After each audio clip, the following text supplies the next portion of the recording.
Hello, everybody. Welcome to another episode of the Thriving Adoptees podcast. Today, I'm delighted to be joined by Alaina. Gonna, I'm sure I'm gonna butcher this, how we say this surname, right? Alaina Colón-Gnotek. Perfect. Perfect. Wow. Perfect. There we are. There we are.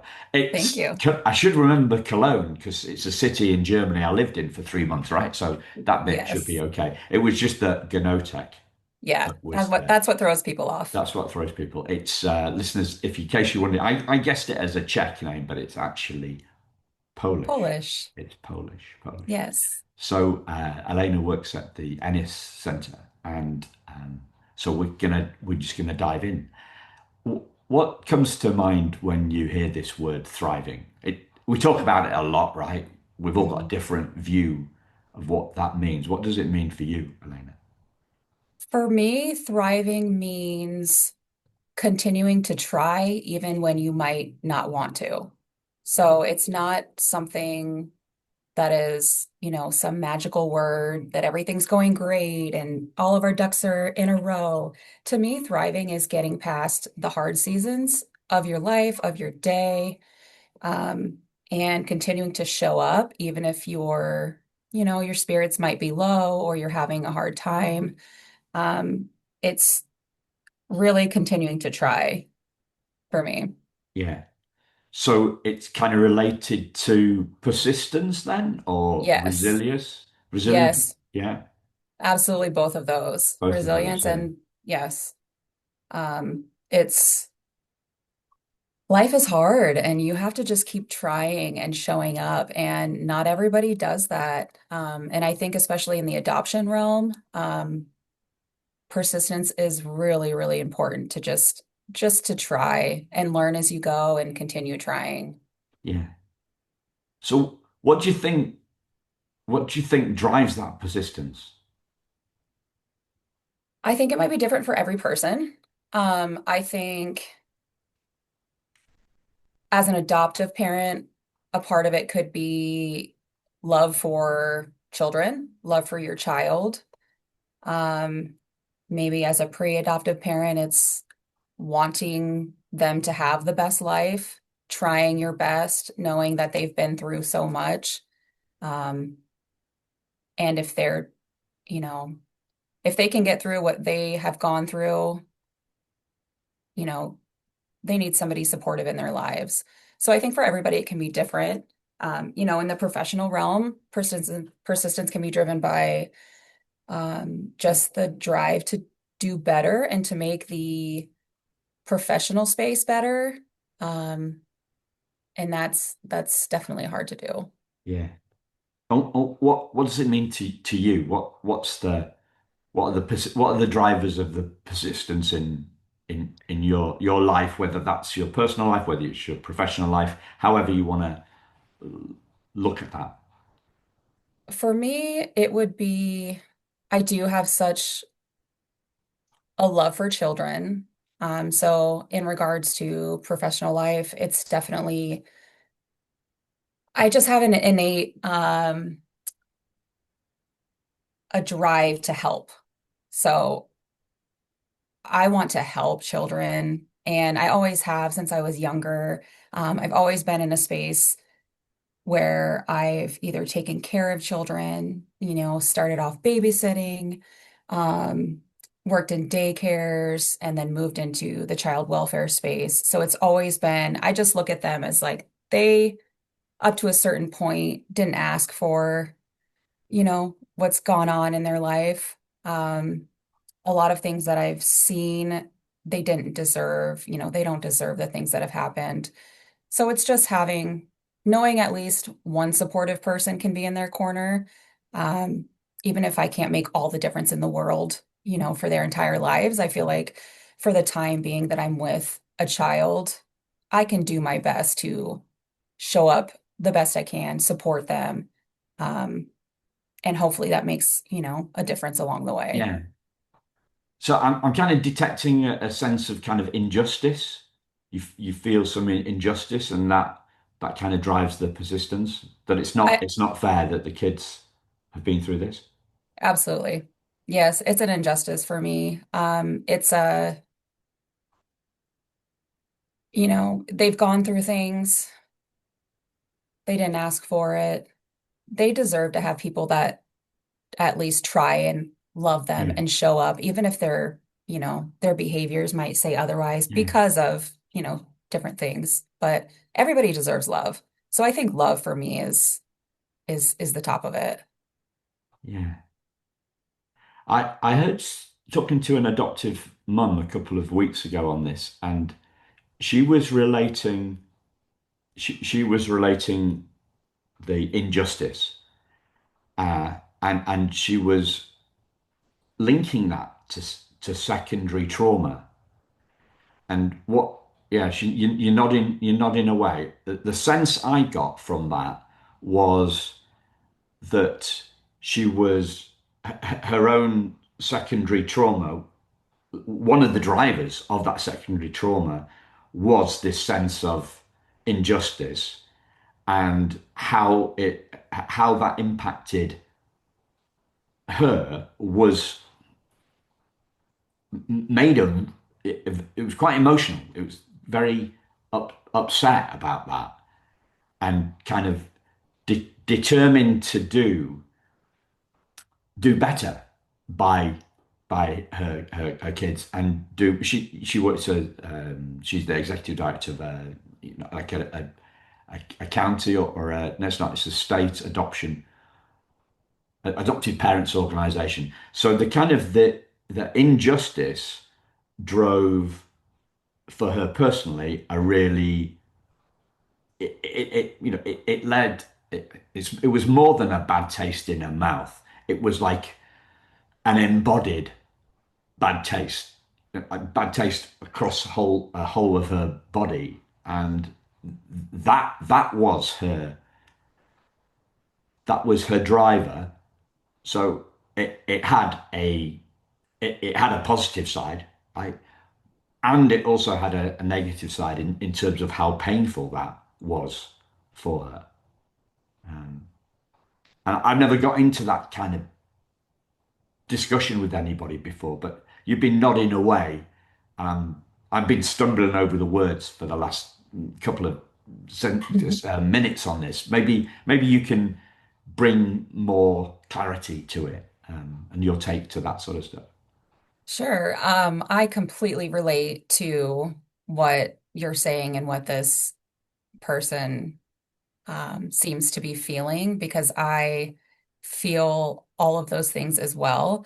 I consider myself an empath and not just because the word is thrown around all the time now. I truly do feel that I feel people's emotions and observe, different motives behind people, and the energy in the room really affects me. So, in this type of work, secondary trauma is absolutely something that I would say almost every professional might go through. I do believe there are some people that can keep it on the surface, that can tuck it away, go on with their day. I can do that to a certain degree, but I take things very deeply. So I mean, I'll be honest, I cry all the time. I am a crier. I'm an emotional, so I can cry when I'm happy. I cry when I'm sad. I can watch a commercial and cry. It's just my go-to, you know, release, I guess. But I will, I've cried at night because of these children sometimes, or children on my own personal caseload, after I've gone and seen them, or, a family that's been on my heart. You end up absorbing, you can, not everybody, like I said, but I sometimes will absorb all of that pain that I've, witnessed in that time that I've spent with them. So I have to really be careful and decompress and do different things to not stay in one stuck place with these families because otherwise I'm no help to them. So even initially, you know, starting to do the adoption process just from the very beginning. I'll speak as, a professional in that regard. You get a bunch of paperwork and you're reading their stories, quote unquote, that's on paper so far. And these are the most traumatic things that you have never seen or read or dealt with before in your life. And it's horrifying just reading police reports, everything. It's for me, I need time to digest that kind of thing. Um, and then you go see the child, and your heart is breaking even more knowing that this is the child that is on the paper with these horrible things. And you have to learn how to separate, okay, I can't just dwell on that here. Like I'm here to do some good and hopefully whatever time, I get to spend with this family, I want to do my part and do good. And if I can get them adopted and get some supports put in place for this family, then I can feel like I did, my part for my small part. Yeah. But the secondary trauma, absolutely. I I just completed my master's of education in trauma and resilience earlier this year, and that degree alone opened me up to a lot of, down to the physiology of trauma and secondary trauma and stress. And so to know some of the behind the scenes of what can physically happen to you, but also the emotional side and having to go through it, it's a lot. And then I also don't ever want to feel like I'm complaining to, somebody or thinking, wow, this is really hard for me to get over because there's people that lived that. I'm helping families and children who have lived through these things. So who am I to, cry about, oh, this is so hard for me to deal with. I'm not the one who lived it. So I feel like it's kind of two sides of the coin of, I want to do good. I'm going to try my best to help these families and these children, but also you do have to kind of realize what they've gone through. Um, and you have to take care of yourself, professional or not, people in general, self-care, I think is another, foo-foo word that is being thrown around all the time now, but you do have to care for yourself. Otherwise, you get pulled under by all the negativity and the sadness and the evil that you've seen and read about. And you can't stay in that place because you cannot help anybody when you're not helping yourself. Yeah. Yeah. There's so much there. I don't know where to dive in, Elena. Um, First off, I was flicking around because I couldn't remember the name of the lady that I spoke to, the adopted mum that I spoke to, who was talking about this two sides to the injustice. So the injustice being profoundly upsetting and profoundly motivating at the same time. And it's JC Bias. So I'm going to put a link in the show notes in case listeners want to listen to that. The other thing that struck me as you were talking was that you were talking about crying at watching TV and stuff, right? Which I do too. And as you were saying that, there was a smile on your face. So to me, that was about being okay with crying, like not trying to suppress it. Um, Absolutely. and the thing that pops into my head is, so I was on a retreat a couple of weeks ago, and there was a guy there wearing a Cure t-shirt. Do you know a British band called The Cure? They might be before your time, right? The I thought Cure? maybe The Cure, yeah. I've heard of them, Yeah, yes. okay. So I've got probably, I don't know how many years I've got on you, decades, right? So one of their songs, and I'm not sure whether it was an album as well, but as well as it being single, it was called Boys Don't Cry, and this guy had it on his t-shirt, and I had that on my um, the wall of my student, like in my student digs, right, in the house, the wall of my student bedroom. And I was thinking, boys don't cry. And I was thinking, yeah, social workers don't cry. Right? But it's okay to cry, and we've become kind of emotophobic, haven't we? Like, Hmm. whereas this is a release. This is an openness. Last time we spoke, you talked about, I said something about us Brits being stiff upper lip and not talk, not liking to talk about our emotions. And perhaps that's why there's more guests from the States on the show, because clearly adoption is an emotional issue. Um, but the but being okay with our emotions, like you've just done this deep dive, the masters. What did you learn about emotions and openness on that course, or in any part of your world? What's been the learnings around Yeah. that for you? So it did make me feel a lot more comfortable.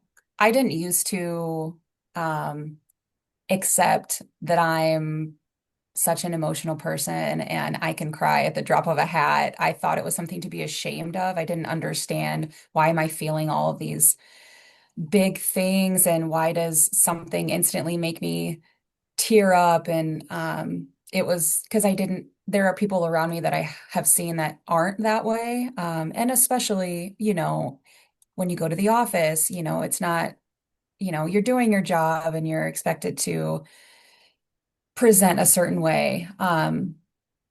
But I have definitely gotten comfortable with, there's nothing to be ashamed of to be emotional and to cry. It is, like you said, a physiological release. Like you actually do need to cry. Your body, once it goes through um, either a trauma or even just a situation where you need to release energy. So your energy is just stored up in your body, and learning about the body and the brain was so fascinating. It's just stored inside of you. You have to have some sort of release. So they say even, getting up from your desk and doing some jumping jacks or taking a walk, or you have a hard, you know, conversation with somebody or a hard meeting or whatever the situation may be, your body physically needs to release that energy. So now I understand that my crying is just the way that my body is processing, those thoughts and emotions instantly,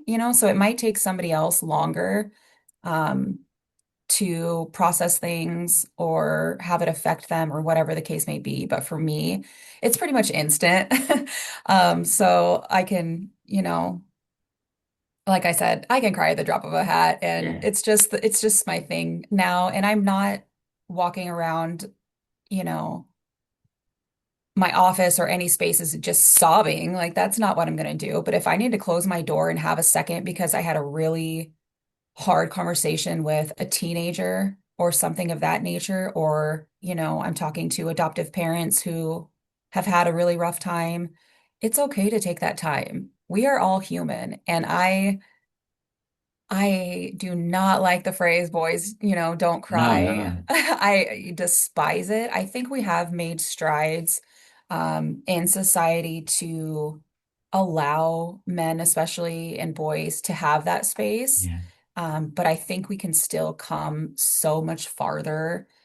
And I think it's just being aware of your own words that you use, and in even parenting, allowing those little boys specifically, support them, allow them to cry. They're releasing an emotion. And the more that we take care of that when they're children and allow them that space to talk about things and to help them name their feelings and emotions, they grow up to be men. So if we're trying to fight all of these injustices, that are more men specific and condemning them, then we need to start when they're babies and toddlers and allowing them to be softer, quote unquote, and cry, because then they're able to get to a teenager, an adult, and process their emotions and release those emotions. And then they're not bottling them up and getting angry. And then we're condemning them and sending them to jail for something that they did because they threw a tantrum because we didn't allow them. the space to feel those things. So I think it really is healthy for whatever it is for anybody Yeah. to, release that energy and emotion. It helps you in the long run. So Yeah. yeah, This is a gorgeous conversation, Alaina. thank you. I love Um, it.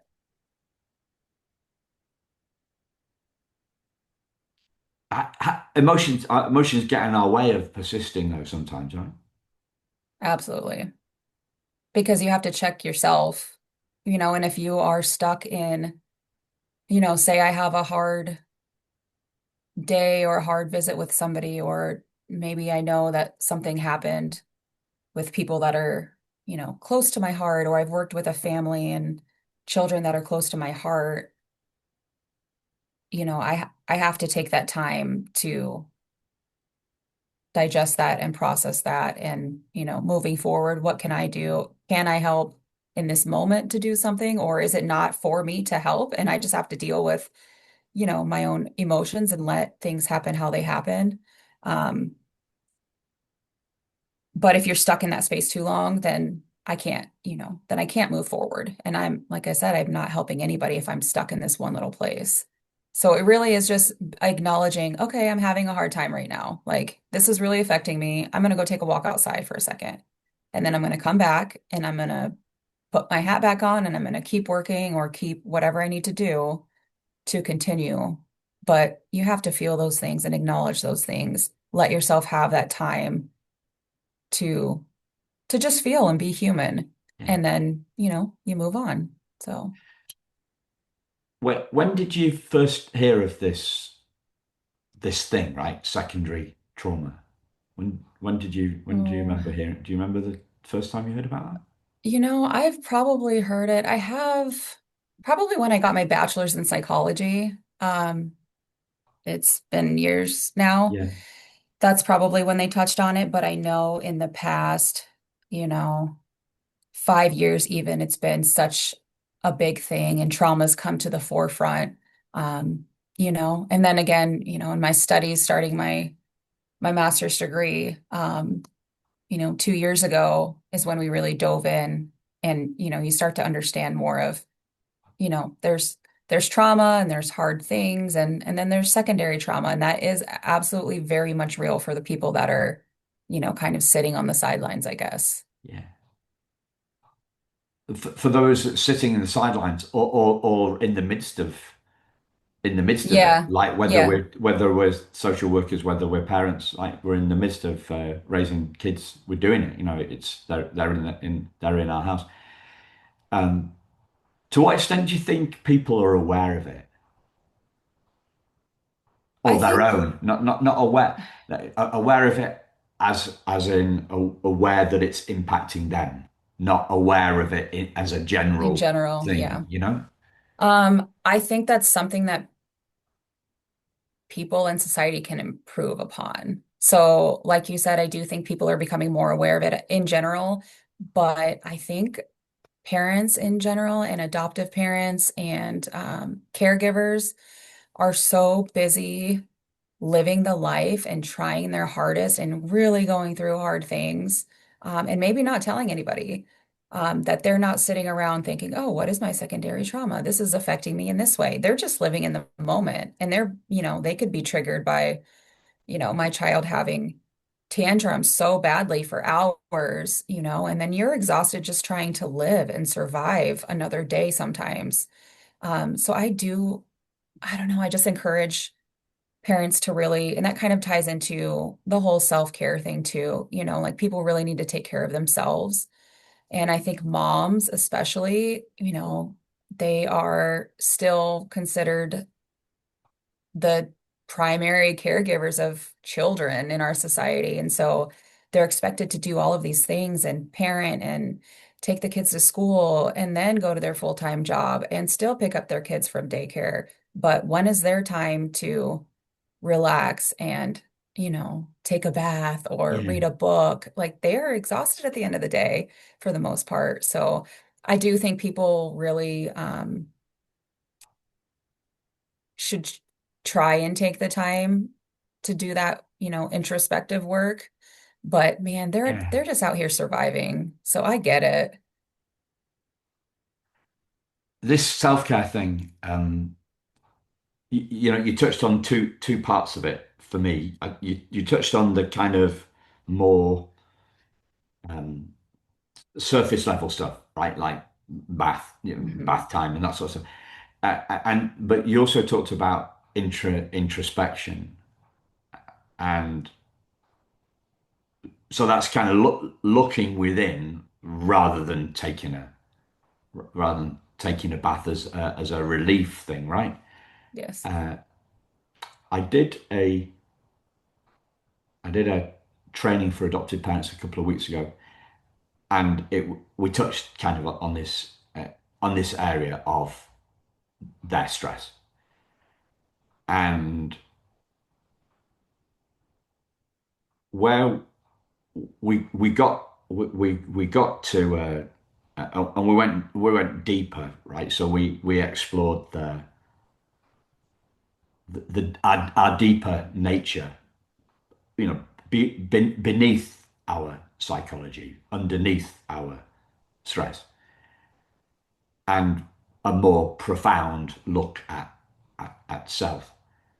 And after we'd done the session, or towards the end, after we'd done the session, an adopted mum said, this has been this is tough. This introspection, this deeper dive look at us and who we are and what's driving us.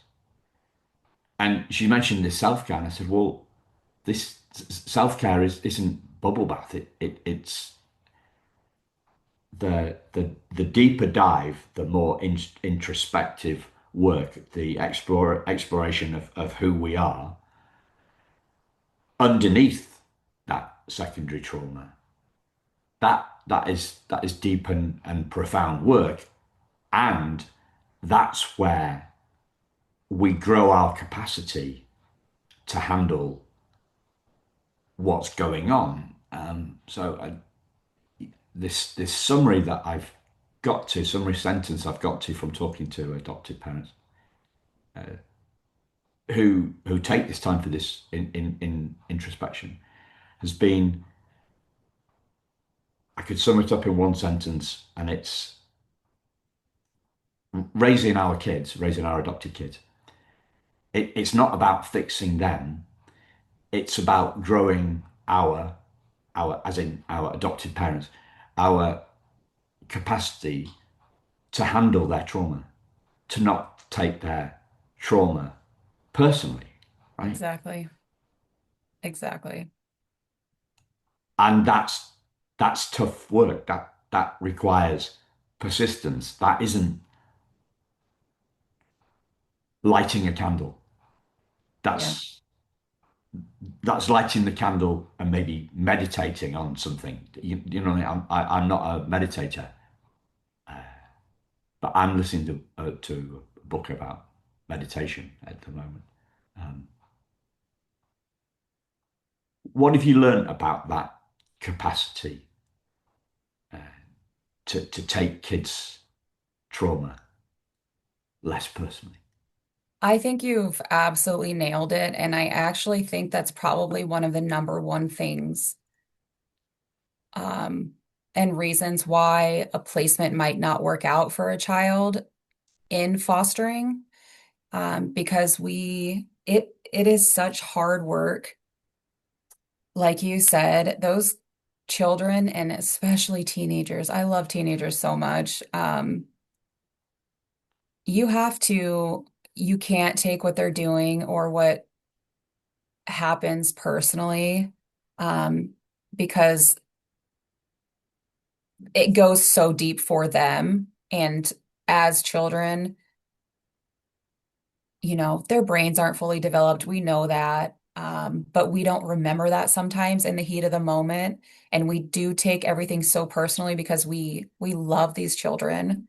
Um, and we get a lot of, foster and adoptive parents who, I mean, bless their hearts, they want to try so hard. But sometimes I think they have a picture in their head of what this is going to look like.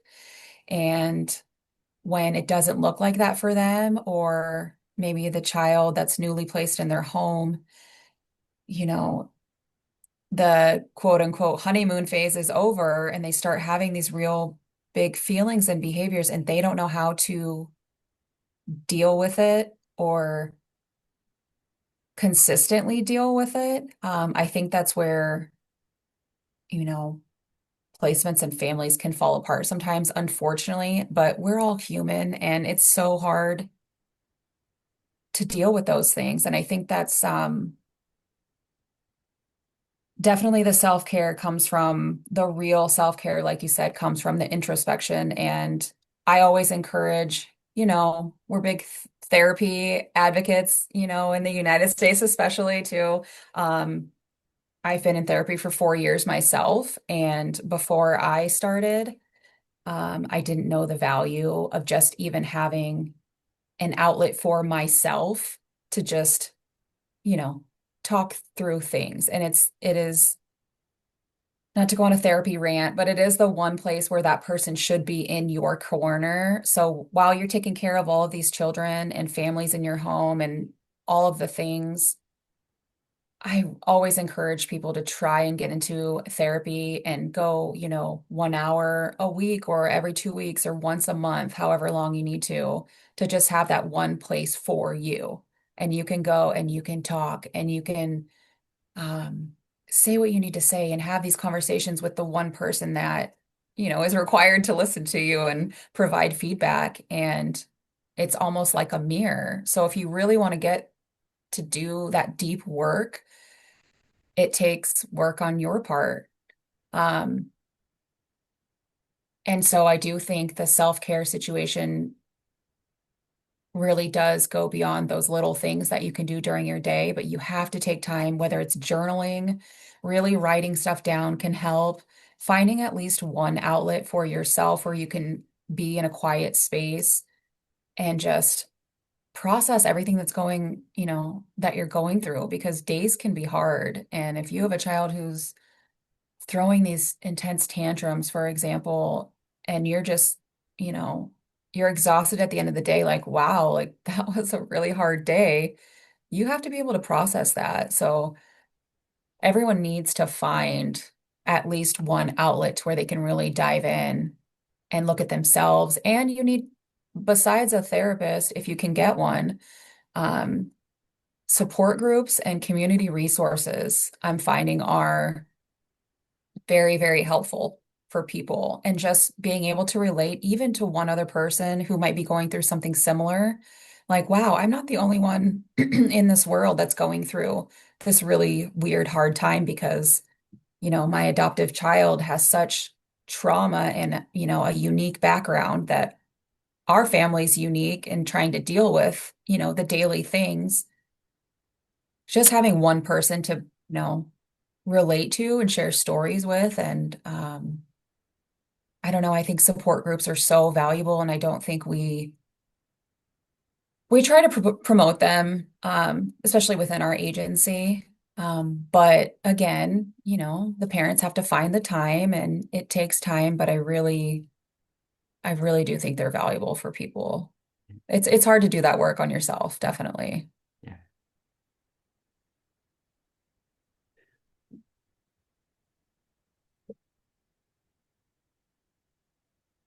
The so therapy and support groups are key capacity drivers for you.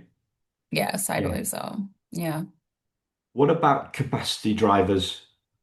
What about capacity drivers for professionals? We have, I see this link, and because I'm a simple guy, but it seems a very simple link to me, right? If we want adoptees to thrive, we need the parents that are raising those kids to thrive, and if we want adoptive parents to thrive, we want the adoption professionals like yourself that are supporting those adoptive parents and families to thrive. We want them to be thrive. So, what do you see as the capacity growing drivers or the things that drive adoption professionals' capacity? I think for professionals, it comes with, again, acknowledging what you're going through during the day, but also having your own, boundaries, which again, I think is another word that's, has been thrown around lately, and misused. But there are professionals who are very good at that, and they go to their job and they help these children and families, and they really do what they need to do during the day, and they're able to go home and they turn it off and they have their own family Yeah, and they find support from their own families, and their own hobbies. So I think for professionals, it's finding a life outside of what you do. As much, it doesn't mean you don't care about what you do and your children and families. It means you also have your own life, and you have to balance it, or else you're not going to be able to just do yeah, one or the other. So I really think it is having boundaries, spending time with your own family, your people that support you, allowing other people to support you and fill your cup. Um, because I think also as professionals, we are so independent, and we're so steadfast and headstrong, and our jobs sometimes are, maybe we feel a little bit more difficult than other people's, depending. But it's allowing yourself to be filled up by the people that actually do love you and support you, and finding a hobby, going and exercising, if you like reading, finding, time to read your own book, to give that space when you can, when you're not working and doing, your job, or going on some emergency, taking an emergency hospital shift overnight, different things like that. It's got to be filling your own cup on the side, yeah. because, you can't come to the office if you've dwelled on all the negatives and the trauma all weekend. So it really is just leaning on your coworkers, your supervisors, being honest when you need help, expressing that, like, hey, I'm drowning a little bit here, or I'm in a really bad headspace, like I need some time. Um, I really do think it is coming together, and I just think people can really help each other, and we don't remember that all the time. Community, yeah. Yeah, Similar to adopted parents then, in absolutely. terms of that community and the outlets. Yeah. And you talked about reading books. One of the people that I interviewed earlier in the year, who is good, she's Leah Cushman. She's the boss, executive director or CEO of Families Rising, which is a. Have you come across them? They used to be called NACAC, North American Council for Adopted Children, something like that. They changed the name to Families Rising. So it's a children's welfare, family children's welfare services, and do a lot of work in adoption. She's an adoptive mum, and you talked about journaling and reading. Her release is writing fiction, Cool. and it's pretty way out fiction.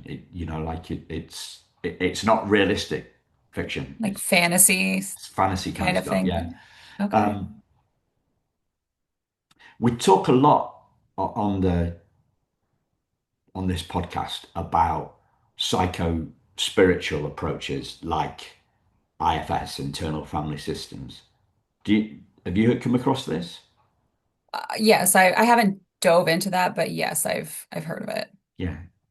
So what Richard Schwartz does and what these psycho-spiritual approaches do is they separate, well, they are psycho-spiritual so that they're not purely psychological, right? They've got a psychological element, which is where all the trauma is, and they've got a spiritual element, which is the the part of ourselves that is whole, doesn't need fixing. The part that has been hidden by trauma, not harmed by it. Does that make any sense to you? Yes, absolutely. Yeah. Um, so one of the so I put a post on Facebook about this sort of thing a couple of days, and I saw I saw a post, a reply to it said, we need to talk about the trauma that's present. And I thought, yes, we do. Yeah, we do need to talk about the trauma, and we do. That's what we've been talking about. But Mhm. what we talk about a lot less is that what Dick Schwartz, Richard Schwartz, he calls it the uppercase S self. It's our essence. It's the stuff underneath our psychology. It's beneath our psychology. Have you looked around this stuff yourself? Does that you're nodding like I'm kind of making sense, but Yeah. I haven't, like I said, dove into that specifically, but I do think everybody needs something else to tap into to do this type of work and to raise these families. I don't know how anybody doesn't, you know, I believe in God. I love Jesus. Always have. That's my higher power. That's my faith. When I'm at the end of my rope or feeling, at my lowest, I have something to tap into to carry me until I can, get back on my feet. I don't know how somebody might not have that. Um, I really do think people, and if they don't, I would hope that they are able to explore that more because I think in the end, that's really all that matters in life. And to have something higher than us to focus on and just help in yeah. general, it's so necessary. It's so necessary. But what if you haven't got Jesus? Well, then I'd hope you got something. Yeah, Or, if you weren't raised in any, specific type of way, do your own exploring. I think everybody should maybe not take something at face yeah, value of what you've maybe grew up as or learned. Like, go yeah, explore. There's a million informational ways to find isn't things it? Yeah, out, and I think you'll find your way. Yeah, there's ways to find something that fulfills you yeah. and to carry you. Where I see this spiritual thing, when we look at psycho-spiritual, that spiritual bit can be a religious spirituality, or and it can be a non-religious spirituality. So Right. when Richard Schwartz is talking about the uppercase S self and it's calm. His genius for me is really in his personification of he brings character, he brings personification to this uppercase S self. He personifies it, he gives it attributes. So one of the most there's 7 or 8 C's to this to this to this personification. One of them is connectedness, right? So you talked about community for adoption professionals, you talked about community for adoptive parents, and Mhm. clearly, the other one would be community for adoptees. Uh, Community, what we're doing here on this podcast is it's community within the adoption constellation, right? So it's all about community and conversation, learning from one another. So, but and he can look at so we can look at spiritual from a religious point of view or a non-religious point of view. And for me, that's where the spiritual side, religious or non-religious, is the power side. It's the power. It's where the power. You said, what did you Yes. say at the end of? You said something like at the end of the day, In that's the all end, there is. that's yes. Yeah. Yeah, I, I think it's what connects us all. Um,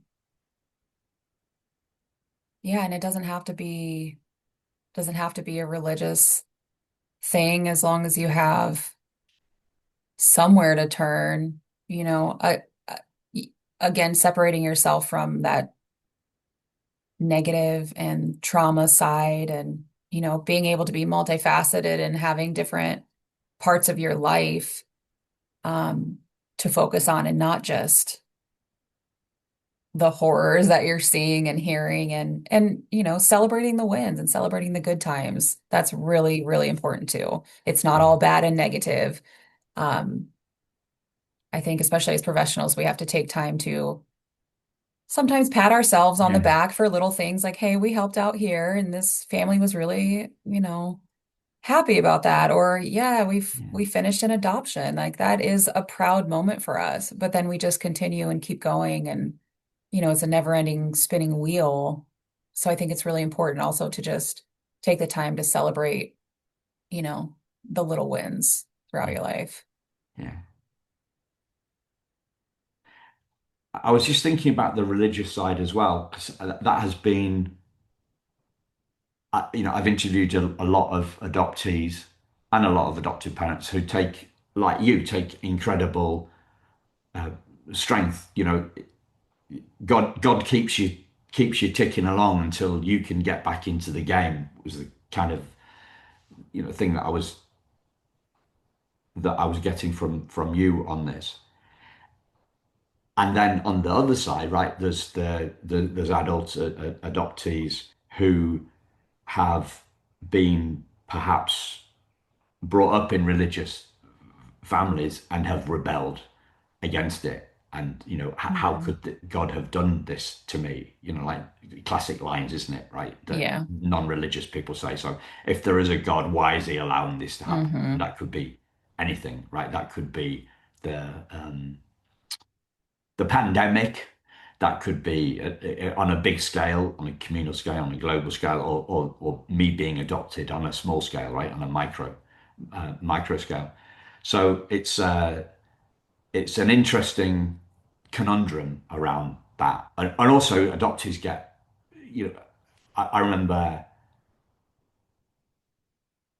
hearing about religious organizations playing both sides of the card, right, playing both sides of the and less than ethical practices, should we say? And that's another reason for adoptees to to get more angry about what's happened in the past, so it can fuel God can fuel healing, and it can fuel trauma, obsession, and trauma. Yes. Yeah. Do you? I don't know. It might be a too personal question, or it might be like a question you'd rather not answer. But how do you see that sort of stuff?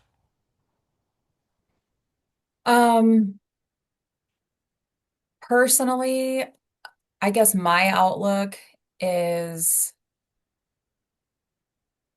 we have a fallen world. We have an evil world. That's just how it is. I don't blame God for things that happen. I I've had moments, of course. I think everybody at least does have, like, man, I'm so mad. Like, why is this happening? This is not fair. There's a lot of not fair, um, I think. But I know I am in a space where I need a higher power and I need God on my side to make it through. But I absolutely understand where people come from and where adoptees might come from who have seen and experienced negative sides of those things. Or if they've been a part of, a religious group and that, shady things were happening or they've been hurt by Yeah, people, I absolutely can understand. But I do think everybody has their own path that they're going on and their own journey. And I just always hope and pray in the end that, adoptees especially, I always want them to find their way and find what makes them happy and have a long life and thrive, to the best of their yeah, ability, despite like the really terrible things that might have happened. Um, and it's okay to be angry and it's okay to feel however you feel. So if that's, if that's the conclusion you come to, that's the conclusion you come to. Yeah, I just hope that there's another space that they can draw strength from, yeah. at least. I think one of the reasons for me bringing this up is when there's a mismatch, right? When there's a mismatch between. So one of the things that I hear a lot from adult adoptees is this, and perhaps it's changed as trauma knowledge has grown, right? So you've got this adoptee that feels that's suffering, and then you've got this blank, tableau rasa, blank screen, rainbows and unicorns view of adoption that was going on for the parents, and the lack of crossover between how the parent feels and how the kid feels. It's profoundly invalidating, right? And Yeah. so one hopes that as trauma knowledge has grown and continues to grow, then we will see less of that. We'll see less clash between how adopted kids feel and how their parents feel. But I think it's really important to look at it in terms of it, learn from the past. We've got to. I sense a lot that adoptive parents want to learn from adopt fellow adopted parents.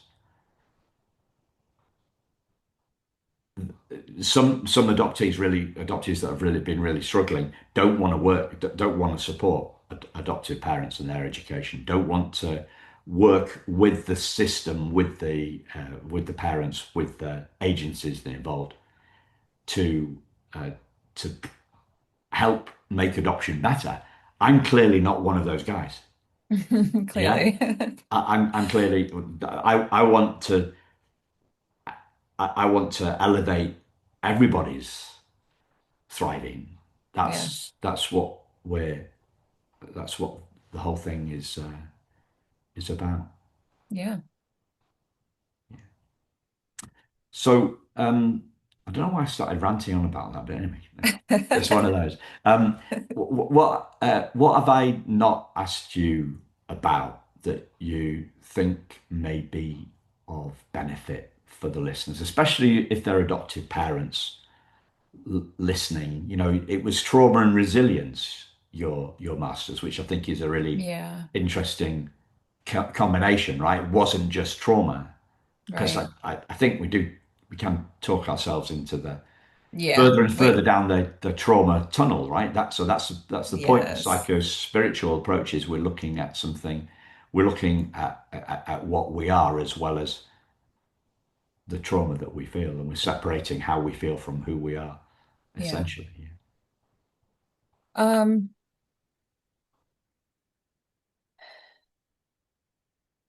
I don't know about something that you've asked me, but I just want to encourage adoptive parents to take time to, like I said earlier, celebrate the good things, even if it's the small, your child made it through a week of school without being suspended. Things that maybe a different family might not understand, or they look different from another family, but taking the time to acknowledge that they're you're doing a great job. You just have to keep trying. Um, don't take things personal as much as, you have a teenager swearing and, calling you names, and obviously that feels super personal. But it usually comes from, a place of hurt for, something. Um, so I encourage adoptive parents to just have a community of their own. If you need help, reach out for help, whoever that may be. If it's a professional, if it's another adoptive parent, a support group, a therapist, spend time on yourself, fill your own cup. so you can help your child. Um, and if you need, extra trainings or, try and be open and honest about what you and your family actually need. Because I do think as professionals, sometimes we get lost in, checking our boxes and doing things that we have to do. And, we have a lot of stipulations that and policies and procedures that we have to follow, but being open and honest about, hey, we actually need this, or, whatever it may be. And then for the professionals to be really listening to the family and the parents about what they do need so we can guide them and get them resources and, tangible things that they need. Um, so I think it's just acknowledging you're not alone. There's a lot of adoptive families out there, adoptees. There's obviously a lot of hard things and trauma again going on, but try and surround yourself with, good, helpful people and take time to fill your own cup. I think it'll be, very helpful. Yeah. Thank you, Alaina, and thank you, listeners. We'll speak to you again very soon. Take care. Thank you.